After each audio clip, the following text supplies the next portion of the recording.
पगार मिळाला की फॉलो करा हे 3 नियम. सेव्हिंग कधीच थांबणार नाही. पगार मिळाल्यावर आपण आनंदात असतो, पण महिना अखेर उरतं ते टेन्शन आणि फक्त 36 रुपये. स्वागत आहे 15 दिवस 15 बचतीचे मंत्र या खास सिरीज मध्ये, जिथे तुम्हाला मिळेल दररोज एक नवीन सेव्हिंग मंत्र. पगार येतो, पण तो कुठे जातो हेच कळत नाही.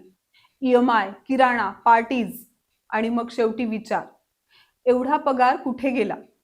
हे तुम्हाला टाळायचंय? मग हे 3 नियम पगार मिळाल्यानंतर लगेच फॉलो करा. 1. Separate bank account.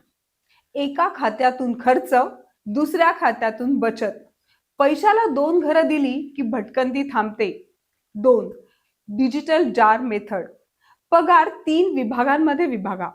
नीड्स, जेवण, राहणं आणि EMI. बॉन्ड्स, शॉपिंग, सिनेमे आणि मजा. फ्युचर, सेव्हिंग, गुंतवणूक आणि इन्शुरन्स. 3. Skill investment. थोडं स्वतःवर खर्च करा, जसं एक्सेल, फोटो एडिटिंग शिकून पार्ट टाइम कमवा. तर ही आहे बचतीची इनडायरेक्ट स्ट्रॅटेजी. लक्षात ठेवा, पगार खर्चायला नाही तर तो भविष्य घडवायला असतो.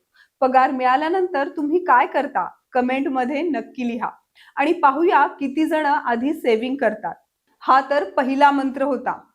उद्या येणार आहे नो स्पेंड चॅलेंज. तो चुकवायचा नसेल तर अर्थक्रांतीला नक्की सबस्क्राईब करा आणि सेव्हिंगची क्रांती सुरू करा.